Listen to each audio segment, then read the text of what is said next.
लक्ष्या मिथुन। और आज मैं आपको बताऊंगी कि फिजिक्स की कौन कौन सी बुक्स हैं which are very important for your JEE Mains and JEE Advance preparation. ठीक है, तो शुरू करते हैं। So to start with, I have all these books with me from which I prepared, not fully but partially, but इन्होंने मेरी बहुत ज़्यादा हेल्प की है। So स्टार्ट करते हैं first of all with the N C R Ts. तो N C R Ts for physics ये 4 पार्ट्स में आती है।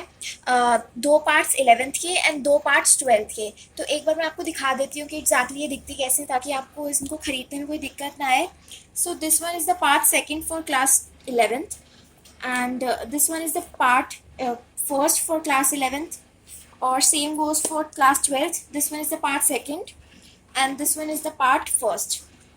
तो एक बार आप इसे देख लीजिए और फिर इसको आप खरीद लेना, because N C R T is the most important thing.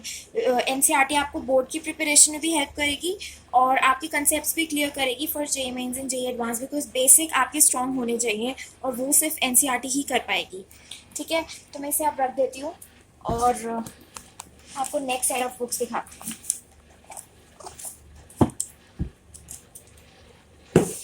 तो अब हम शुरू करते हैं। N C R T exemplar भी थी मेरे पास, बट मैंने इसे ज़्यादा कुछ फॉलो नहीं किया। बस एक बार मेरे टीचर्स ने बोला था इसे खरीद के रख लो, तो मैंने खरीद ली थी, but it's not that important for your preparation. अब coming on to H C Verma. H C Verma के बारे में सब लोगों ने बचपन से नाम खूब सुना होता है कि एच सी वर्मा की बुक्स तो करनी ही है। तो अकॉर्डिंग टू मी हाँ, करनी चाहिए एच सी वर्मा की बुक्स। ये आपको बेटर एज देती है आपके कॉन्सेप्ट्स के ऊपर, और ये ज़्यादा आपको ये भी बताती है कि कैसे कैसे किस किस तरीके के क्वेश्चन आते हैं, क्योंकि एक टाइम ऐसा आया था कि ऑलमोस्ट बहुत सारे questions H C Verma book में से आए थे एकदम डायरेक्टली, बस थोड़ी बहुत फिगर्स का इंटरचेंज था। तो यहाँ पे कंसेप्ट्स को बहुत ज़्यादा स्ट्रॉन्ग बना देगी। तो ये बुक आपको मेंस और एडवांस के लिए बिल्कुल करनी है। ठीक है, तो ये फर्स्ट पार्ट है एच सी वर्मा का और ये सेकंड पार्ट है। और इन ऑल इसके अंदर मैं एक बार आपको चैप्टर्स का दिखा देती हूँ कंटेंट, ताकि आपको खरीदने में, अगर आपको खरीदनी है तो कोई प्रॉब्लम ना आए।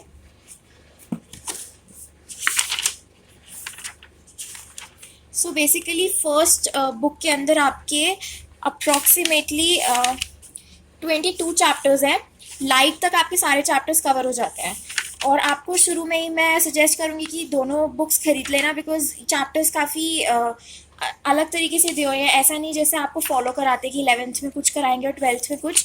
आपके दोनों बुक्स के अंदर मिक्स करके दिए हुए हैं चैप्टर्स, तो आप दोनों खरीद लेना। और सेकेंड बुक के अंदर क्या दिया हुआ है, सेकेंड बुक के अंदर 20 जो पिछली बार लास्ट हुआ था 23 से लेकर 47 तक चैप्टर्स है। तो in all H C Verma की दोनों बुक्स में लाके आपके पास 47 चैप्टर्स है फिजिक्स के अंदर। और ये भी इसी के अंदर 11th भी कवर अप हो जाती है और 12th भी। कुछ कुछ टॉपिक्स 11th के हैं, कुछ कुछ 12th के हैं। तो एच सी वर्मा बहुत इंपॉर्टेंट है, ये आप खरीद लेना। और नाउ बी एम शर्मा। अब बी एम शर्मा मेरे पास सारी बुक्स थी, लेकिन मैंने इसके अंदर से कुछ कुछ ही फॉलो किया, बिकॉज ये बहुत ज़्यादा बड़ी बुक्स होती है। जैसे कि मैं आपको एक बुक खोल के दिखाती हूँ। इसके अंदर ना बहुत ज़्यादा क्वेश्चंस होते हैं। लाइक एक चैप्टर के अंदर आपको 1500-1000 के करीब क्वेश्चंस मिलेंगे ही। सो देखो, जैसे शुरू में हमने चैप्टर शुरू किया तो उसके अंदर एग्जाम्पल्स होते हैं और समझाया होता है, कंसेप्चुअल नॉलेज दी होती है, एग्जाम्पल्स होते हैं। And then coming on to the exercise part. Exercise भी बहुत सारी होती है और सोल्यूशन, सबसे अच्छी बात इसकी क्या होती है कि सोल्यूशंस दिए होते हैं। एच सी वर्मा के अंदर सिर्फ आपको आंसर्स दिए होते हैं, कीज दी होती है, बट नॉट द सोल्यूशंस। इसके अंदर आपकी बहुत सारी एक्सरसाइजेज हैं। ये 1.3 हो गई और सब कुछ दिया हुआ है, मतलब जो भी आपको चाहिए वो सब कुछ दिया हुआ है। और सब्जेक्टिव टाइप क्वेश्चंस भी एडवांस में, सब्जेक्टिव टाइप इंटीजर टाइप में बन के आ जाते हैं। सिंगल करेक्ट के बहुत सारे क्वेश्चंस हैं। और फिर उसके बाद मल्टीपल चॉइस करेक्ट आंसर्स है। लिंक कॉम्प्रीहेंशन टाइप है जो एडवांस का पैटर्न आ जाता है। मैचिंग द कॉम्प्लेक्स टाइप है।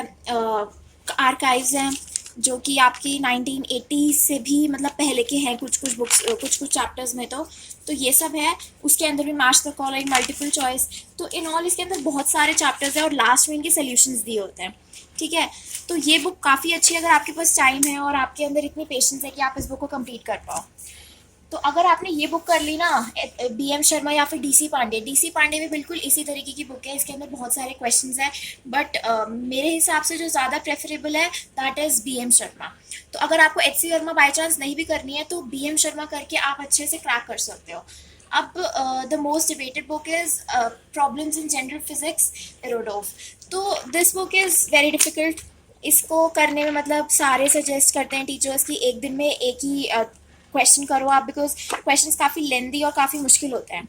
तो बट अगर आपको ये बुक नहीं करनी है तो भी चल जाएगा, बिकॉज ये बहुत बड़ी है और इसके अंदर जो क्वेश्चंस हैं वो सारे जेई लेवल के नहीं है, बिकॉज ये फॉरेन ऑथर की बुक है. और ये मैं सजेस्ट नहीं करूँगी कि किसी को करनी चाहिए, बिकॉज ये बहुत ज़्यादा मुश्किल है और इतने टफ क्वेश्चंस आते भी नहीं हैं. और इससे आपकी कोई कंसेप्चुअल नॉलेज इतनी ज़्यादा इंक्रीज़ नहीं होती है. बट हाँ, अगर आपको एडवांस लेवल का बहुत ज़्यादा जैसे ओलंपियाड लेवल तक जाना है तो फिर this is the book for you. अब मेरे पास फिटजी के मॉड्यूल्स भी थे. मैंने हालांकि ये सब किया नहीं, बट स्टिल अगर कोई फिटजी या वीएमसी या किसी और बड़ी कोचिंग इंस्टीट्यूट में है तो दे कैन डू इट. मैंने तो नहीं किया था, but still you can have a look at it. ये इतना बड़ा बड़ा, इसके अंदर कोई सोल्यूशंस नहीं होते, बस आंसर की दी होती हैं. This is basically the archive of physics for J advance. और this one is for J mains. This one is the archive for J mains. और इसके सारे बहुत सारे मॉड्यूल्स भी थे चैप्टर वाइज, वो मैं आपको दिखाती हूँ, नीचे रखे हुए हैं. तो ये सारे फिजिक्स केमिस्ट्री मैथ्स सब इंक्लूडेड है. But I don't think so it's important. अगर आप कर सकते हो तो you can do it, you can go for it, but I just don't suggest you. आपके कोचिंग इंस्टीट्यूट्स वाले आपको बहुत सारी असाइनमेंट्स भी देते हैं. अगर आप वो सब कर सकते हो it's well and good, but not तो आप ये सब बुक्स करो. It's more than sufficient. So with that, I finish up with this, and thank you everyone.